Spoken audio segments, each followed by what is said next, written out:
मुझे लगता है हमारे संविधान निर्माताओं ने यह कल्पना नहीं की होगी कि देश के सर्वोच्च सदन को कोई बिगड़ा दिल से शहजादा अपनी उद्दंडता और सनक के आधार के ऊपर बंधक बनाकर रख लेगा। ये कठोर शब्द हमें इसलिए प्रयोग करने पड़ रहे हैं कि विगत कई सप्ताह से आपने देखा है कि विपक्ष और विशेषकर कांग्रेस पार्टी और नेता प्रतिपक्ष श्री राहुल गांधी ने निरंतर अपने आचरण से यह साबित किया है कि वो किसी भी प्रकार की सार्थक चर्चा सदन में नहीं चाहते। लगातार उन्होंने अपनी डिमांड बदली है, एक के बाद एक। पहले उन्होंने यह कहा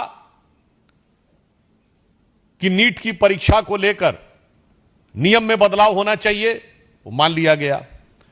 कठोर कानून बनने चाहिए, छात्रों की मांग थी, वो मान लिया गया। कैबिनेट में भी प्रस्ताव पारित हुआ और नया बिल भी बन गया। उन्होंने कहा कि शिक्षा मंत्री जी का इस्तीफा होना चाहिए, वो भी मान लिया गया।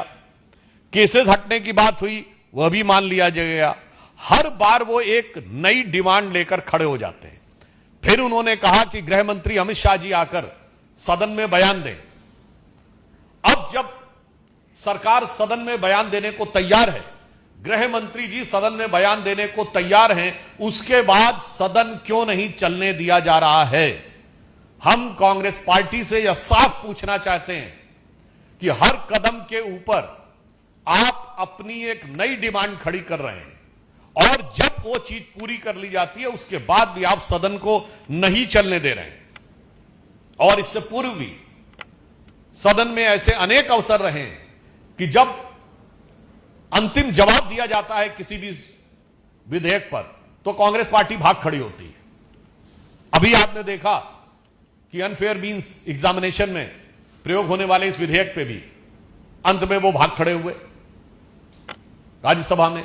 वहां से लेके कितने ही ऐसे बिल थे जिनके के ऊपर, मतलब वहां से शुरू करिए, जब अविश्वास प्रस्ताव आया था पिछले में, प्रधानमंत्री जी का जवाब नहीं सुना, भाग खड़े हुए।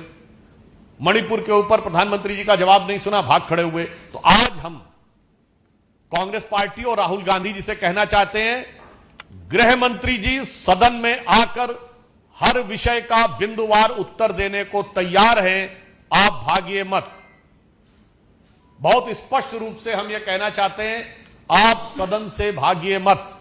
और इस समय विशेषकर जिस प्रकार का आचरण राहुल गांधी दिखा रहे हैं, उनके लिए मैं एक पंक्ति कहना चाहूंगा कि होंगे राजे राजकुंवर ये बिगड़े दिल शहजादे, और HM PM जब जब बोले तब ये सदन से भागे।